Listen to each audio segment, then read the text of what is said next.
Madame, Monsieur, bonsoir, bienvenue. Ce soir, nous parlons de la Côte d'Ivoire qui durcit ses conditions d'acquisition de la nationalité par mariage. Il faut 5 ans après la célébration de l'Union. 7 semaines également marquées par la visite du président congolais Denis Sassou Nguesso en Côte d'Ivoire. Nous irons au Cameroun pour évoquer le décès de l'opposant John Fromdi, une page qui tourne. Et pour tourner ensemble toutes ces pages de l'actualité, nous recevons nos consultants, en commençant par Lanciné Bakayoko, que nous recevons avec beaucoup de plaisir, journaliste, chef du service économie à la rédaction de RTI 1, un spécialiste des relations internationales avec nous ce soir, Valentin Bungen, que nous recevons également. Et juste après lui, nous avons avec nous Félix Boni, qui est journaliste éditorialiste. Un autre journaliste éditorialiste suisse, Saint-Claver Oula. Bienvenue, messieurs, je vous souhaite la bienvenue. Bonsoir, bienvenue dans le club de la presse.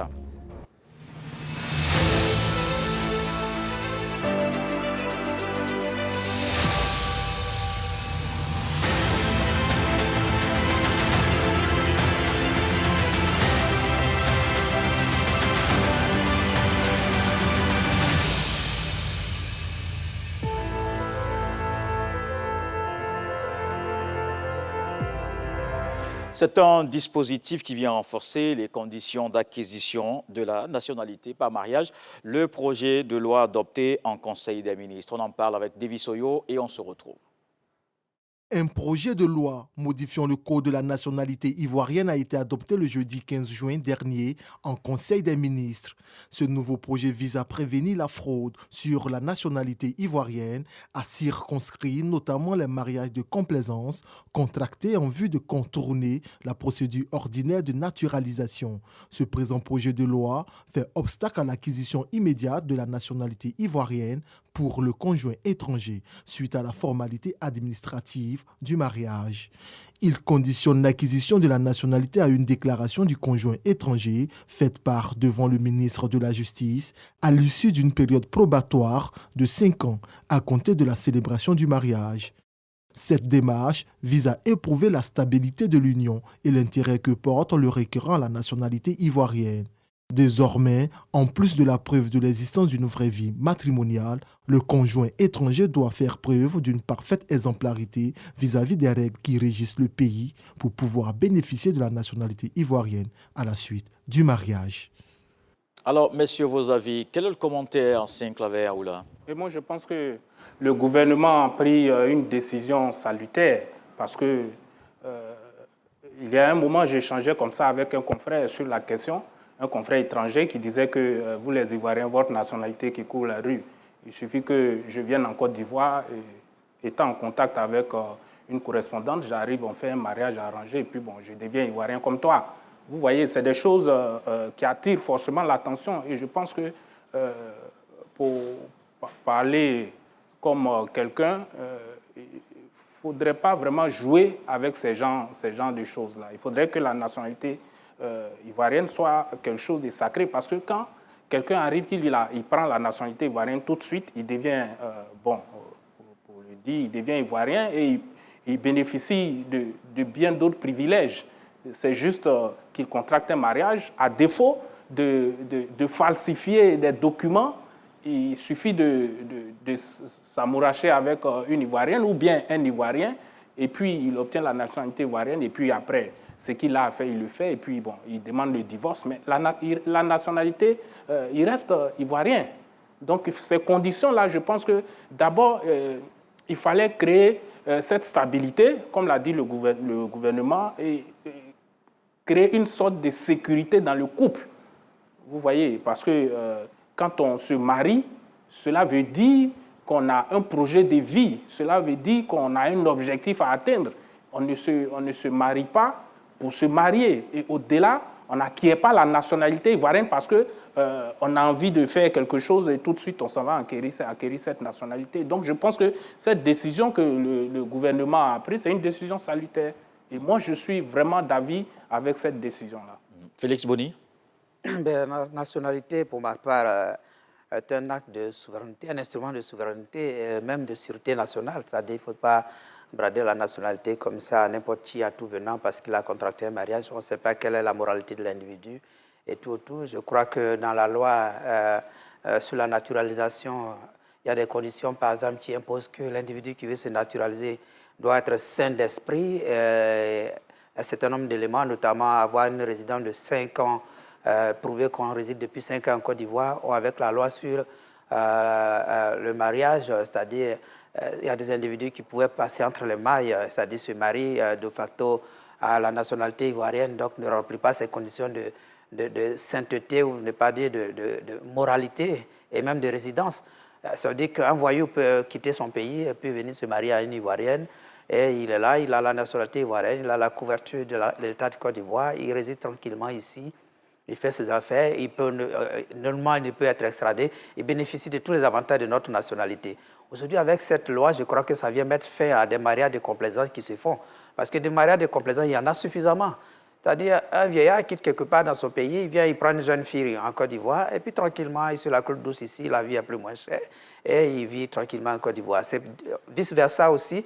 Une femme qui quitte quelque part aussi, qui vient, qui a envie de s'établir en Côte d'Ivoire, vient s'amourache avec quelqu'un en Côte d'Ivoire et à la nationalité, et tranquillement bénéficie de tous les avantages de cette nationalité.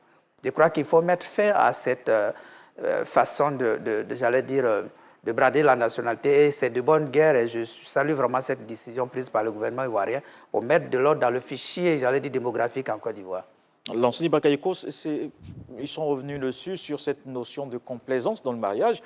Saint-Claver et Félix Boni, pour vous, il y en avait vraiment autant et qu'il fallait peut-être circonscrire avec une telle loi? Oui, c'est une loi qui est la bienvenue.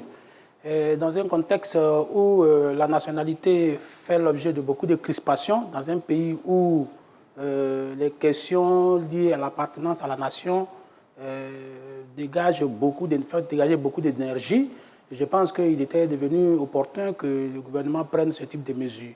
Parce que les autres l'ont dit, il faut éviter les mariages opportunistes pour empêcher que la nationalité devienne un concept vulgaire où n'importe qui, tout venant, peut être là et acquérir la nationalité ivoirienne. Je pense que la nationalité, quelqu'un l'a dit, c'est un acte de souveraineté, c'est quelque chose même pour assurer la sûreté. Donc, on ne peut pas laisser la nationalité à n'importe qui et rendre les choses aussi faciles. Donc, moi, je pense que le gouvernement a pris une excellente mesure. Il va falloir corser parce qu'on n'a pas besoin de mercenariat dans le mariage, parce que c'est vraiment le cas.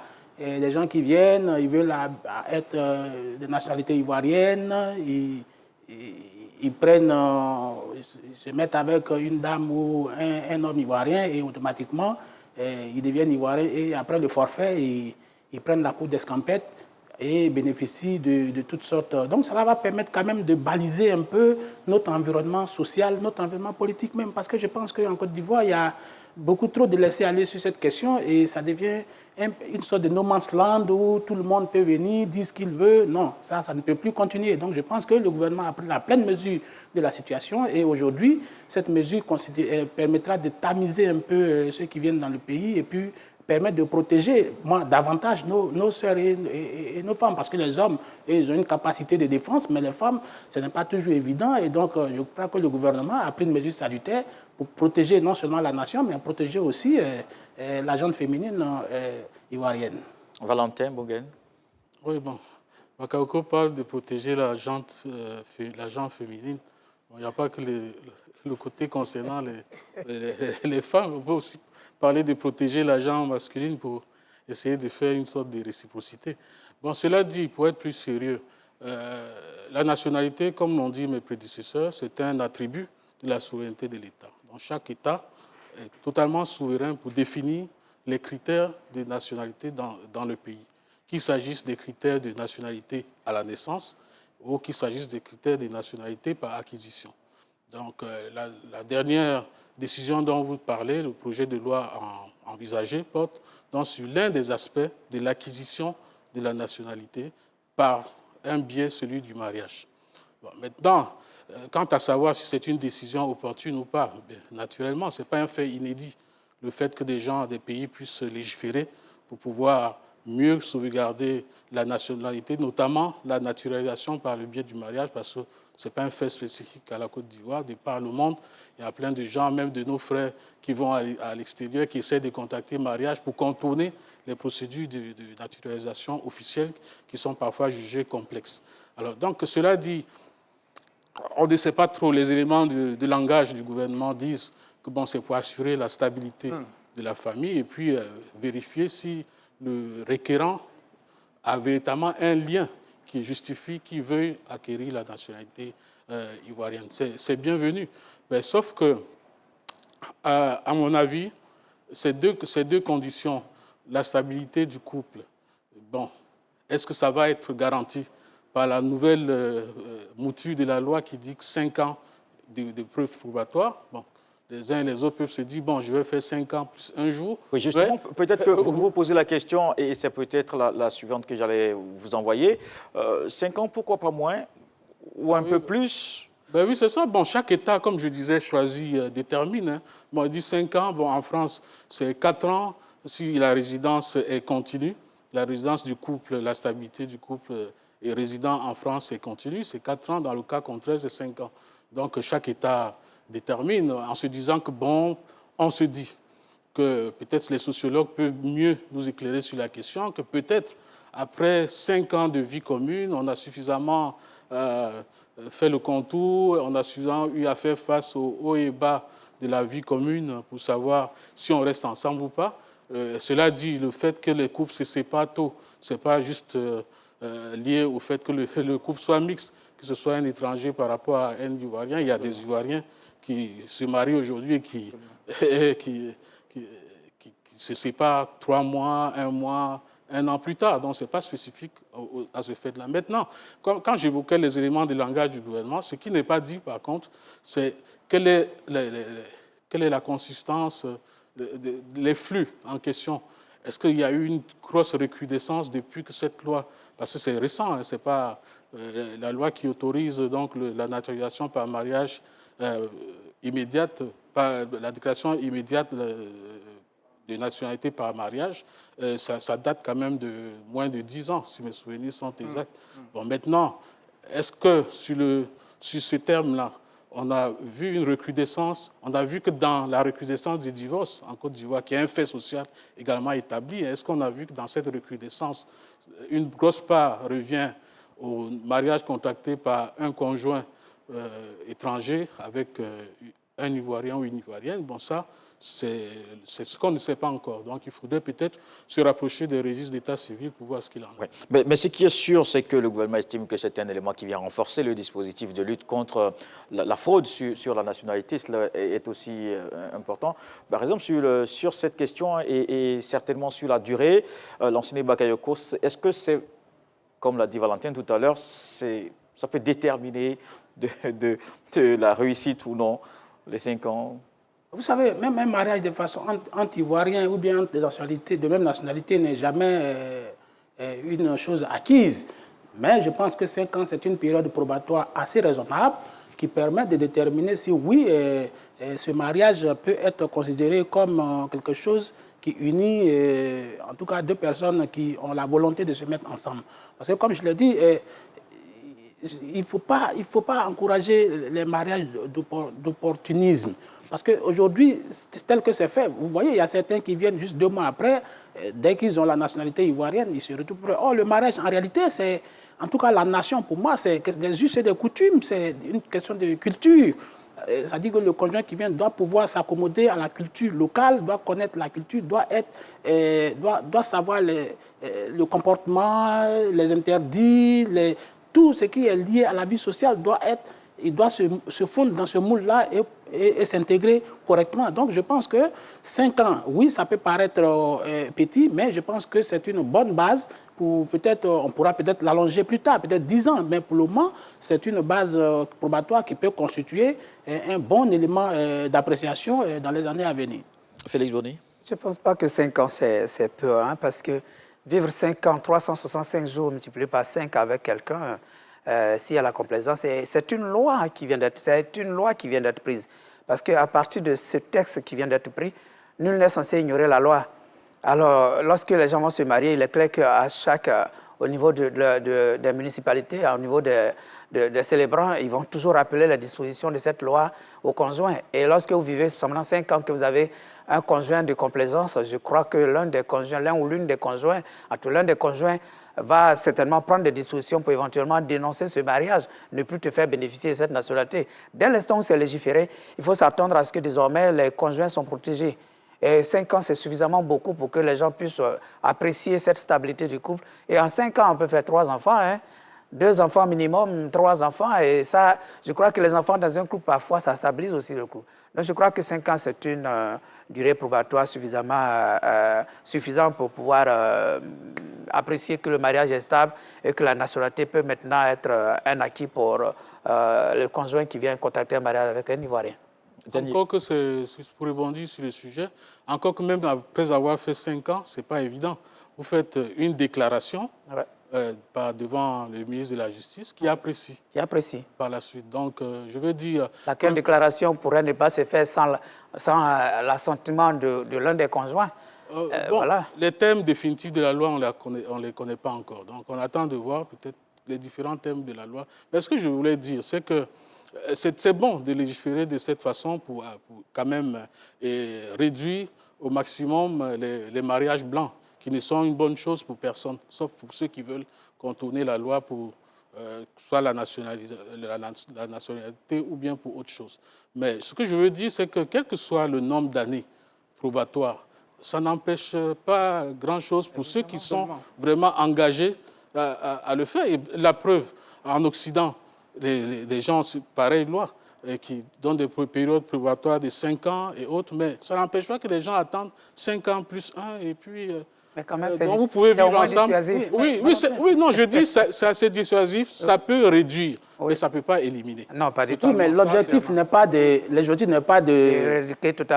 l'éradiquer, mais l'objectif est de pouvoir avoir une masse critique de personnes de bonne moralité, en tout cas venant d'ailleurs.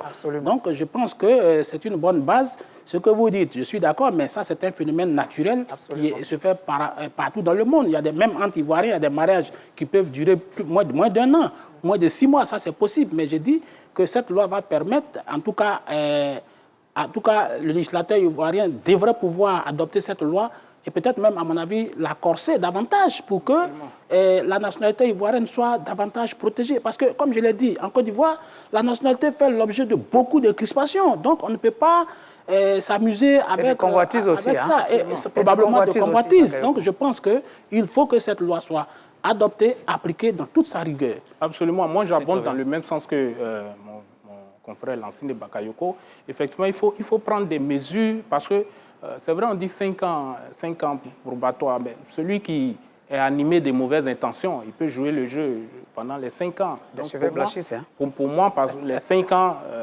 ça ne veut rien dire que ce soit 2 ans, 3 ans, 5 ans.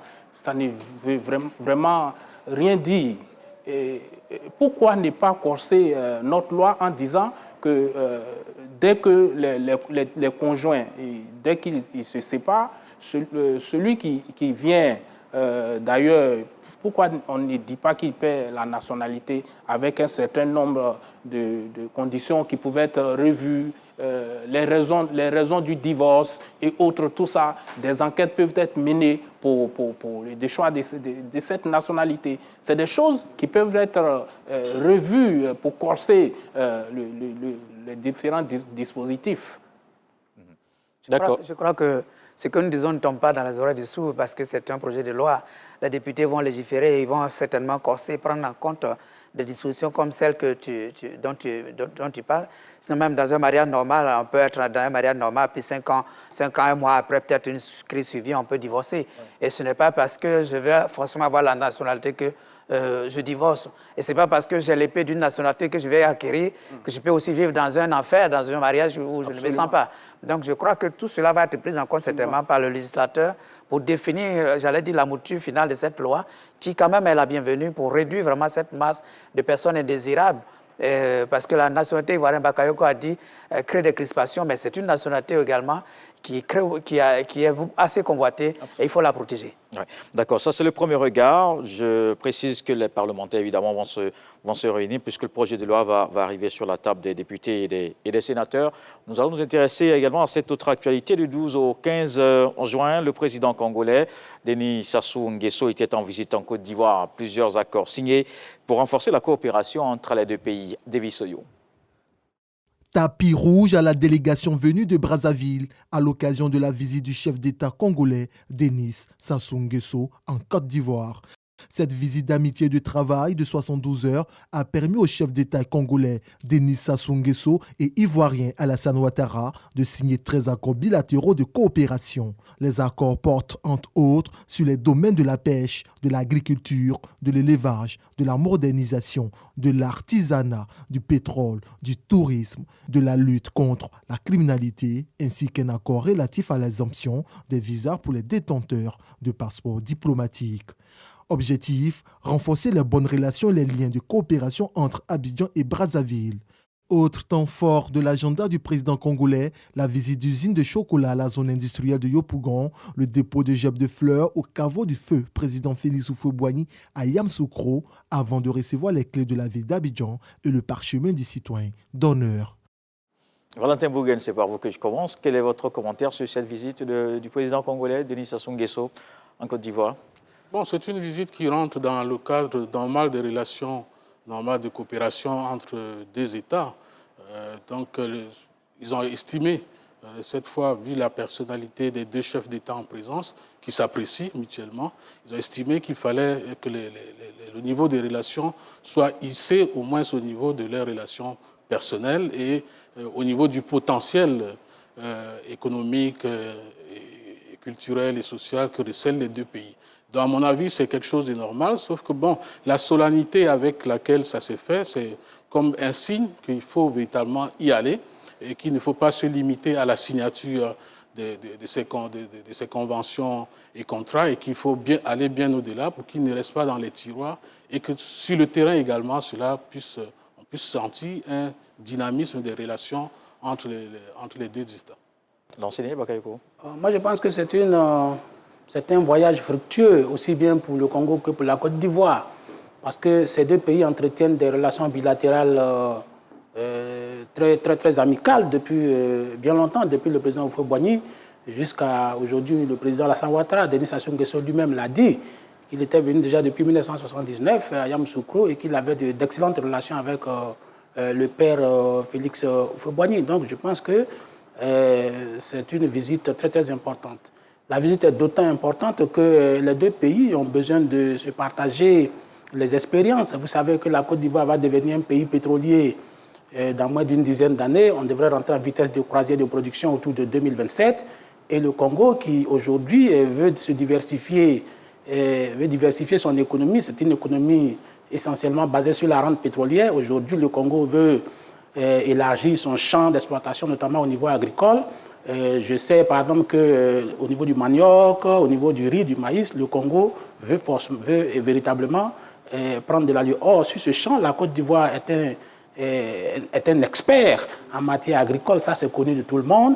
C'est un pays fortement agricole qui a de l'expérience aussi bien au niveau des cultures de rente comme le cacao, le café, le cajou et le café. Donc, la Côte d'Ivoire pourrait offrir son expérience agricole au Congo, et le Congo, qui a une tradition de producteur de pétrole, pourrait aussi vendre son expertise à la Côte d'Ivoire. Donc je pense que c'est une relation gagnant-gagnant et c'est quelque chose à renforcer. Je suis convaincu que cette fois, les conclusions des accords ne resteront pas dans les tiroirs. D'ailleurs, les deux chefs d'État ont pris cet engagement et j'en suis d'autant convaincu que le gouvernement ivoirien a déjà envoyé une délégation d'experts, notamment au niveau du ministère de l'Agriculture. Je pense à l'Agence nationale de développement rural qui a déjà fait un voyage au niveau du Congo. Et donc, je pense qu'aujourd'hui, les deux pays peuvent tirer grand parti de leur coopération et c'est à saluer. Et puis, par ailleurs, c'est quand même deux chefs d'État très respectés en Afrique et qui peuvent impulser aussi une dynamique de coopération internationale, notamment au niveau de l'ASLECAF. Et aujourd'hui, les choses sont aujourd'hui bien parties si ces deux chefs d'État s'entendent et ils peuvent donner, en tout cas, ils peuvent être le moteur de cette institution internationale. Félix Boni, il y a des opportunités de part et d'autre. Il y a certainement, évidemment, un partage d'expérience. Un partage d'expérience, je ne dénie pas tout ce qui a été dit par mes prédécesseurs, mais moi, je vois cette visite sous un autre prisme, parce que quand Bakayoko parle de relations entre les deux États, je ne crois pas qu'il y a une relation étroite entre la Côte d'Ivoire et le Congo, parce que M. Denis Sassou Nguesso, le président Sassou Nguesso, est arrivé au pouvoir en 1979 et il rappelle sa dernière visite en Côte d'Ivoire, une visite aussi solennelle en Côte d'Ivoire en 1979, ça fait 44 ans. En 44 ans, il a 39 ans de pouvoir avec l'intermède de 92-97 où il avait perdu les élections face à son adversaire Pascal Lissouba, feu Pascal Lissouba. Donc il a 39 ans de pouvoir. En 39 ans de pouvoir, et de mémoire de journaliste, je ne crois pas qu'en dehors de sa présidence à l'Union africaine, où il a intervenu un peu comme médiateur de l'Union africaine de la crise ivoirienne, je n'ai pas encore vu de relation véritable entre les chefs d'État ivoiriens et congolais. D'ailleurs, la stratification géographique montre que les pays avec lesquels la Côte d'Ivoire entretient une certaine étroitesse de relations, c'est très souvent en Afrique de l'Ouest, le Burkina, le Mali, évidemment le Nigeria, on a un peu l'Angola, qui nous fournit également du gaz, mais le Congo-Brazzaville, je n'ai pas encore grande souvenance de vraiment relations économiques et diplomatiques relations économiques entre ces deux États. Pour moi, cette visite, quand même, a des non-dits et il faut pouvoir avoir le courage de le dire. Aujourd'hui, tout le monde le sait, ce n'est plus à cacher. Le président Sassou Nguesso et le président Ouattara, lorsqu'ils étaient en train de faire la conférence de presse conjointe, on parlait de stabilité, de paix, de réconciliation. Et le président Ouattara l'a même rassuré qu'il est très bien réconcilié, en totale réconciliation avec ses frères Laurent Gbagbo et Henri Konan Bédié. Alors, on sait que le président Sassou Nguesso est le parrain, j'allais dire, de Guillaume Soro, qui est aujourd'hui l'un des acteurs majeurs de la situation en Côte d'Ivoire, qui est à l'extérieur, qui est l'un des éléments, l'un des maillons de la réconciliation, qui fait que pour l'instant, la réconciliation n'est pas un fait total en Côte d'Ivoire. Est-ce que M. Sassou Nguesso est venu en Côte d'Ivoire pour venir engager cette médiation pour rapprocher le fils du père? Je crois que cette visite dans la diplomatie de l'ombre peut expliquer également cela aussi. Au-delà de ça également, vous avez vu qu'il y a eu des décorations. Au nombre des décorations, vous avez vu un certain Denis Christel Sassou Nguesso, le fils du président Sassou Nguesso, qui lui également éventuellement se prépare dans l'ombre de son père. Est-ce que tout ça a servi pour vouloir présenter éventuellement le futur successeur? Je crois que dans la diplomatie, il y a beaucoup de choses qui se font. Il y a ce qu'on a vu, il y a le visible, il y a l'invisible. Moi, j'ai préféré rentrer dans l'invisible. Je ne jette pas de courrier, mais ça fait partie également de la spéculation journalistique pour pouvoir voir quel est le but réel de cette visite de 4 jours en Côte d'Ivoire. Sinclair, vous êtes dans le visible ou l'invisible? Oui, moi je suis, tout comme Félix Boni l'a dit, je suis dans l'invisible pour dire que cette visite du président Denis Sassou Nguesso, il y a beaucoup de non-dits, parce que la question de coopération et autres évoquée, pour moi, si elle devait avoir lieu, c'est depuis longtemps, là où le Maroc, j'allais dire, a coiffé un peu au poteau ce pays, parce que Denis Sassou Nguesso fut l'un des rares chefs de l'État à accorder un prêt de 100 milliards à la Côte d'Ivoire. Et depuis cette période, on n'a rien vu véritablement en ce qui concerne la coopération dont on a parlé ici sur ce plateau. Et je pense que cela aurait commencé à cette époque jusqu'à maintenant avec cette visite, on l'aurait compris. Mais je pense que Denis Sassou Nguesso, comme il a dit Félix Boni, il est le parrain de Guillaume Soro, et Guillaume Soro ne se prive pas de le dire. Il a même fait des chroniques depuis sa rencontre avec Denis Sassou Nguesso jusqu'à une période récente. Donc je pense que cela a un peu, selon moi, refroidi les relations avec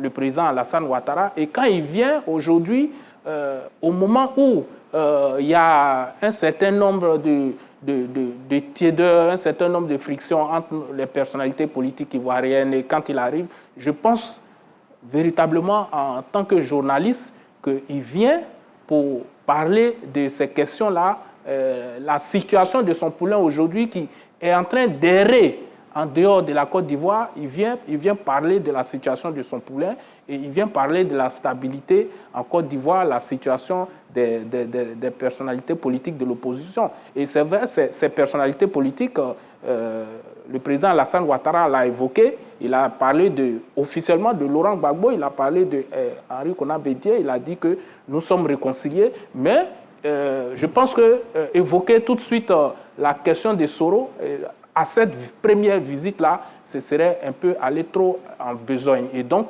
cette question-là, forcément, elle a été mise sur la table. Je vois l'enseignant Bakayoko qui veut réagir. Oui, j'ai cru entendre qu'il veut mettre sur la même balance le Maroc et le Congo, vu que le Maroc a pris pied en Côte d'Ivoire et s'y est incrusté fortement. Et que le Congo, qui avait prêté, dit-on, 100 milliards à la Côte d'Ivoire à un certain moment, n'est pas présent. Alors, il ne faut pas comparer le Maroc, la statue du Maroc et la statue du Congo. Aujourd'hui, ce que vous devez savoir, le Maroc est un pays beaucoup plus en avance. Le Congo est d'ailleurs sur le programme d'ajustement structurel. Aujourd'hui, la dette marocaine, vous parlez de la dette ivoirienne souvent, mais la dette congolaise est aujourd'hui à plus de 100%. C'est-à-dire plus de 100. Je ne parle pas de quoi, je parle de relations. Donc, le Congo n'a pas les moyens financiers aujourd'hui de prendre pied en Côte d'Ivoire, et notamment en termes d'investissement. Mais vous voyez bien que je parlais tout à l'heure de diversification de l'économie. C'est parce que le pétrole n'est plus à la hauteur des espérances du Congo que le Congo veut diversifier son économie, puisqu'elle est restée longtemps cornaquée au pétrole, et ça fait qu'aujourd'hui, son économie n'est pas diversifiée. Maintenant, vous parlez de questions d'ordre politique. Oui, bien sûr, selon plusieurs cadres diplomatiques, Abidjan et Brazzaville n'ont jamais coupé les relations. Vous parlez de tiers 2, moi je n'y crois pas, puisque Sassou Nguesso et Alassane Ouattara se sont toujours parlé. Maintenant, vous parlez de réconciliation avec l'ensemble des acteurs politiques ivoiriens. Oui, c'est une bonne chose, mais il ne faut pas croire que la situation ivoirienne est isolée, puisqu'au Congo aussi, il y a quelques velléités, pas déstabilisatrices, mais la situation politique n'est pas un fleuve tranquille. On a des gens qui sont là-bas, des opposants aujourd'hui qui sont en prison. Il y a Pascal Thiati Mabiala qui est là, qui n'est pas tout à fait à son aise au point de vue politique. Je pense qu'il faut parler des faits. Aussi qui se il faut parler des faits auxquels nous parlons des faits. On parle de la Côte d'Ivoire, on parle de la question qui a été évoquée, et les deux chefs d'État eux-mêmes l'ont évoqué.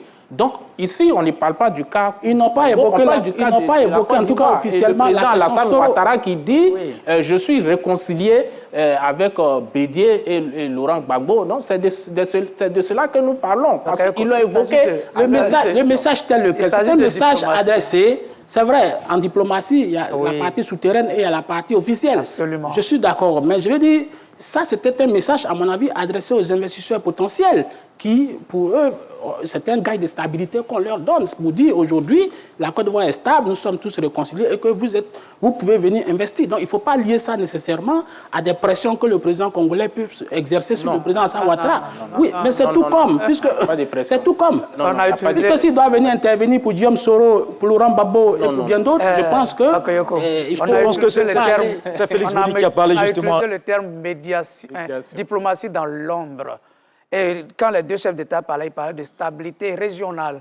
Alors, quand on parle de stabilité régionale, ça parle de stabilité dans les États. Et chez nous, ici, s'il y a quelque chose qui peut faire dormir les Ivoiriens avec un œil, peut-être c'est la situation de Guillaume Soro, qui est un élément incontrôlé encore à l'extérieur. Et tout cela, Guillaume Soro étant le filleul de... Ce que vous dites, c'est de la surenchère. Mais ce qui est peut-être... Si on veut rester sur les faits, Félix Boudy, est-ce que la question a été expressément évoquée? Vous avez des informations sur... Le message des dirigeants est toujours à décoder. Quand des dirigeants parlent, et que surtout le message diplomatique, il faut toujours décoder le message diplomatique. On ne vous donnera pas toujours les faits, les choses, tout ce qui se passe dans l'homme. C'est comme dans l'histoire du Mali et de la Côte d'Ivoire. Jusqu'à présent, on ne sait pas quel est le contenu du mémorandum. Mais à la fin, on peut décoder que le contenu du mémorandum nous a permis de rétablir la paix entre les deux États. Le message des diplomates, quand on décode le message du président Ouattara et du président Sassou Nguesso, on peut y mettre dans la balance la question de Guillaume Soro, y compris même le timing. Nous sommes en juin. Bientôt, nous serons à la fête de l'indépendance le 7 août. Actuellement, c'est le timing idéal, éventuellement, pour prendre des décisions par rapport à des questions de réconciliation. On va entendre Valentin Boungen. Est-ce que Saint-Claver-Oula et Félix Boudy ont raison de voir ce qu'ils ont appelé l'angle invisible, c'est des déductions qu'on fait. S'il vous plaît, l'angle invisible de cette visite, notamment politique? Non, moi, ce que je sais en journalisme, c'est que les faits sont sacrés, les commentaires sont libres. Absolument. Sur le discours, sur les accords et autres, on peut dire on peut commenter selon ce qu'on ressent. Absolument. Ce qui ne veut pas dire que forcément ça s'est passé, parce que nous n'étions pas là lorsque les chefs d'État en parlaient. Donc le reste, c'est des commentaires, c'est des supputations. On se dit que s'il a parlé d'être réconcilié avec ses prédécesseurs, alors il aurait certainement parlé de Guillaume Soro, peut-être qu'il aurait parlé de ci et de ça. Nous n'étions pas là, ce sont des supputations. Mais les faits, c'est ce qu'on a observé. Maintenant, quand tu as dit que la diplomatie de l'homme, ça existe, c'est-à-dire que même s'ils en ont parlé, s'ils estiment que ce n'est pas le moment d'en parler publiquement aujourd'hui, ils n'en parleront pas. Absolument. Mais on ne peut pas dire tout de suite, tout de go, que bon, il a été question forcément de cela parce que nous n'y étions pas. Et nous sommes à un plateau de décryptage où ce n'est pas un plateau pour faire le compte-rendu de leur discours. Tout à fait, donc nous sommes en droit de rentrer dans le non-dit pour dire que ceci a dû être l'une des questions c'est ce que j'ai dit. C'est ce que j'ai dit, que les commentaires sont libres. Donc, c'est ce que j'ai dit. Commencez par là. Félix, j'ai commencé par là. Les commentaires sont libres. Absolument. On peut commenter les faits comme on l'entend. Je pense qu'en plaçant Guillaume Soro au centre d'une éventuelle discussion entre les deux chefs d'État, je pense que vous faites de la surenchère politique. Non, en plaçant, c'est... Quand tu dis en plaçant, j'ai entendu dire que les Ivoiriens dorment d'un œil. En pensant à Guillaume Soro, voilà. Il faut utiliser les mots justes. Je crois aussi, monsieur, que Valentin n'avait pas terminé. Je n'avais pas terminé. J'avais dit sur un autre plan dont on a parlé, c'est-à-dire dire pourquoi maintenant, parce que c'est ça aussi le non-dit qui aboutit aux autres commentaires. C'est pourquoi est-ce que depuis que Sassou Nguesso est au pouvoir, c'est maintenant seulement qu'il arrive en Côte d'Ivoire, c'est maintenant seulement qu'on parle de la coopération entre les deux pays. 44 ans après. Oui, mais il n'est jamais tard pour bien faire. Si les deux chefs d'État estiment que le moment est venu pour pouvoir relancer une coopération, pour pouvoir faire en sorte qu'il y ait un axe Yamoussoukro-Brazzaville assez puissant qui puisse irradier l'ensemble, surtout qu'on est dans un contexte aujourd'hui où on parle beaucoup de régionalisme avec la zone de libre-échange continentale, où on parle de renforcement de la cohésion de l'unité africaine. Peut-être les deux chefs d'État peuvent estimer que le moment est venu justement d'user de leur influence personnelle dans leurs régions respectives pour pouvoir faire en sorte que ces différents projets intégrateurs puissent aboutir. Merci, messieurs. Alors, je pense qu'on a vraiment fait le tour sur la question. On va aller très vite parler surtout de coopération, oui, parce que la Côte d'Ivoire entretient aussi des relations avec le Cameroun. Mais c'est un Cameroun en deuil. John Frondi n'est plus. Le leader du Social Democrat Front quitte la scène politique à 82 ans, après 3 décennies d'opposition. Davis Oyo.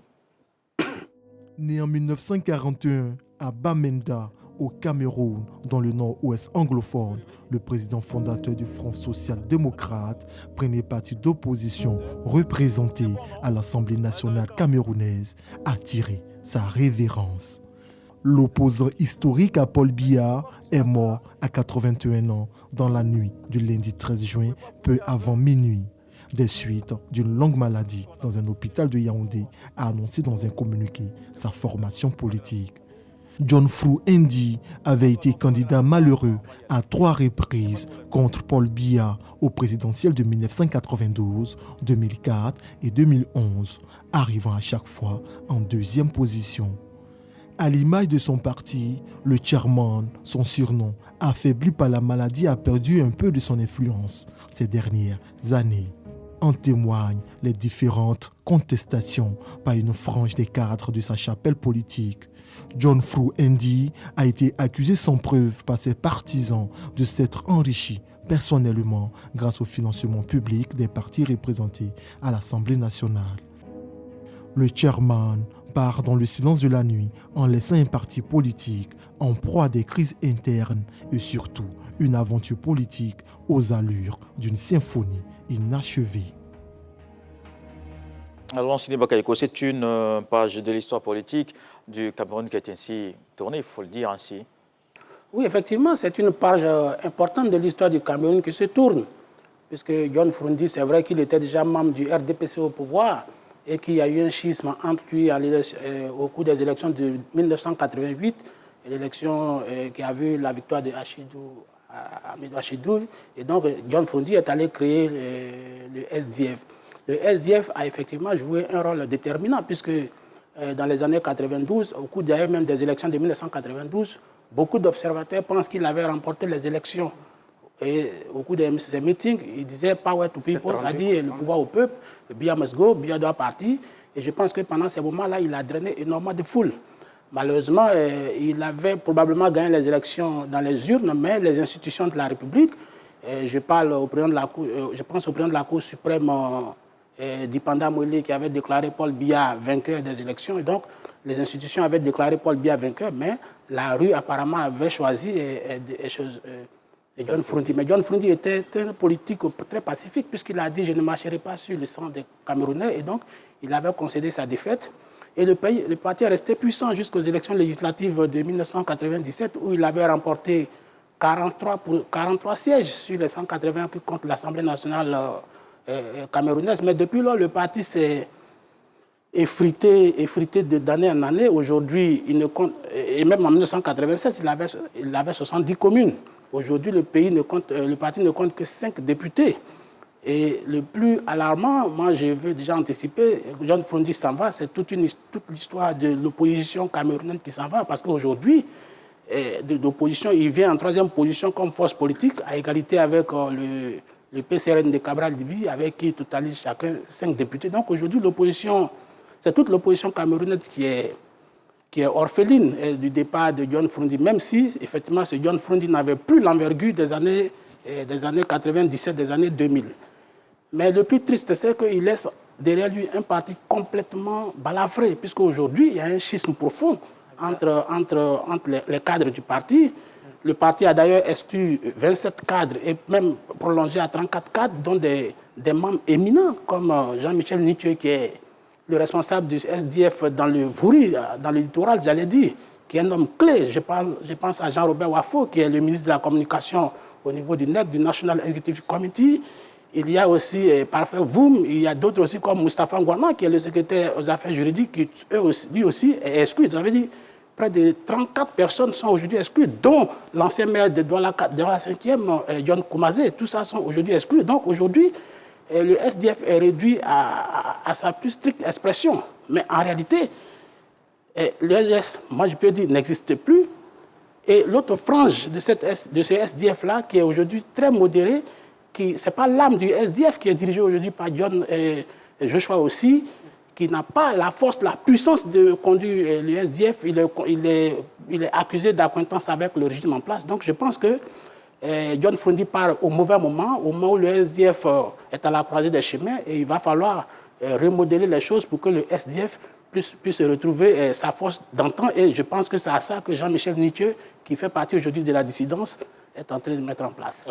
Valentin Bonguel, Lanciné nous emmène déjà tout de suite dans l'après John Frundi et le SDF. Vous êtes aussi pessimiste que lui.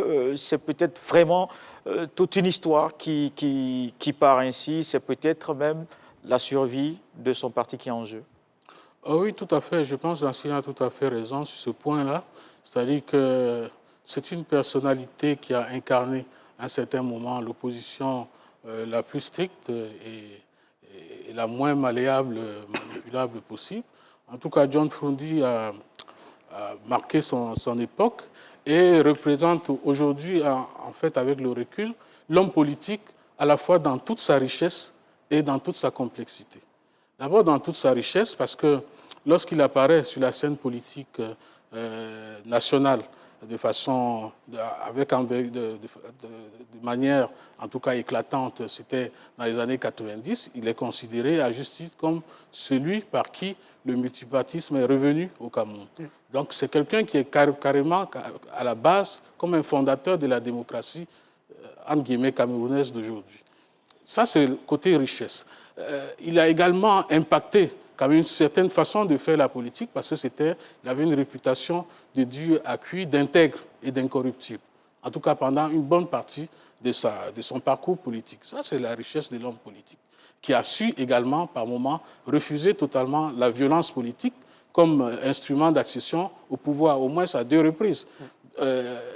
Déjà les élections de 92, Bakayoko l'a évoqué tout à l'heure, lorsque ses partisans et lui estiment avoir remporté le scrutin et que la Cour suprême en décide autrement, eh bien, il avait toute l'attitude. Le Cameroun était au bord de la guerre civile et il aurait fallu un seul mot de M. Frundi à ce moment-là où il était vraiment dans toute sa puissance, dans toute sa splendeur pour que le pays bascule.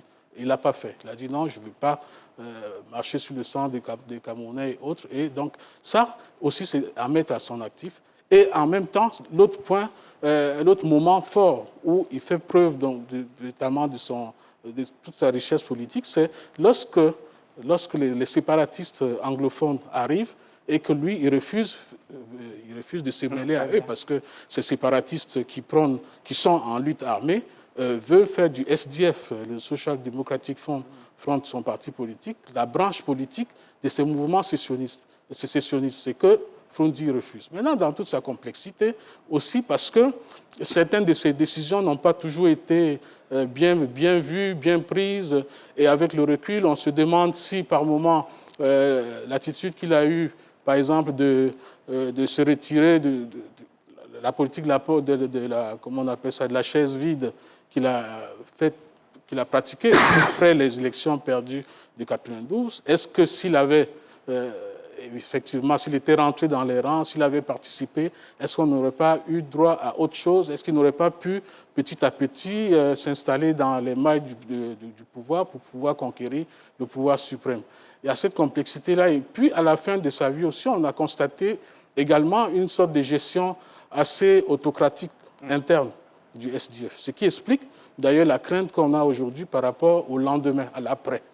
Parce qu'il a instauré une sorte de régime strict autour de lui qui fait que, bon, il ne tolérait pas trop la contradiction non plus. Et il y a eu également beaucoup de fissures internes, beaucoup d'antagonismes internes qu'il n'est pas parvenu à résoudre véritablement. Mais il faut le dire aussi, parce qu'en face de lui, il y avait également des gens qui œuvraient pour que cela se fasse ainsi. Donc, dans toute sa richesse, dans toute sa complexité, il a fait ce qu'il a pu, comme il l'a dit lui-même avant sa mort. Mais aujourd'hui, l'héritage qu'il laisse, on a bien peur que son parti se fissure totalement parce que les antagonismes au sein de ce parti aujourd'hui sont tels que c'est difficile de pouvoir concevoir son unité, au moins à court terme. Alors, sur la vie de John Frondi, Valentin le disait à l'instant, est-ce qu'on peut retenir qu'il a parfois mal négocié certains virages? Absolument, comme sa succession, lorsqu'il choisit Joshua aussi pour être son successeur, des adversaires comme Jean Somelou, par exemple, ont pris carrément le contre-pied. Donc déjà, même de son vivant, Frondi a vu déjà son parti en train de se fissurer. C'est-à-dire que le parti, le SDF, j'allais dire, connaît pratiquement le même sort que son fondateur. C'est-à-dire, à 81 ans, c'est un monsieur qui a affaibli. Au moment où il s'est affaibli en même temps avec, j'allais dire, l'instrument politique qui l'a accompagné jusqu'à sa mort. J'ai peur que sa mort ne sonne également le glas de sa formation politique, parce que je me demande aujourd'hui qu'est-ce qu'il reste encore du SDF. Joshua Ozzy, aux dernières élections en 2018, est arrivé en 3e position. Maurice Kamto, avec son mouvement La Renaissance du Cameroun, le MRC, est arrivé en 2e position. Non, Joshua aussi est arrivé en 4e position. En 4e position. Cabral Libi est venu en 3e position. En 3e, c'est Maurice Kamto en 2e position. Merci pour le rectificatif. Vous voyez déjà à quel niveau se trouve le parti qui était pratiquement... Avec 3,3%. 3% seulement de voix. Un parti qui était fort, qui, à un moment donné, a eu 36% contre 40% pour le président au pouvoir, qui se retrouve aujourd'hui avec 3%. Je crois que le parti est totalement en perte de vitesse. Et j'ai peur que le vide que laisse ce parti peut-être ne donne encore du poids aux Ambazoniens qui, eux, s'agitent encore pour chercher, depuis longtemps même du vivant de John Frondi, comme l'a dit le grand frère Valentin, du vivant de John Frondi. Les Ambazoniens cherchaient déjà à composer déjà avec le SDF.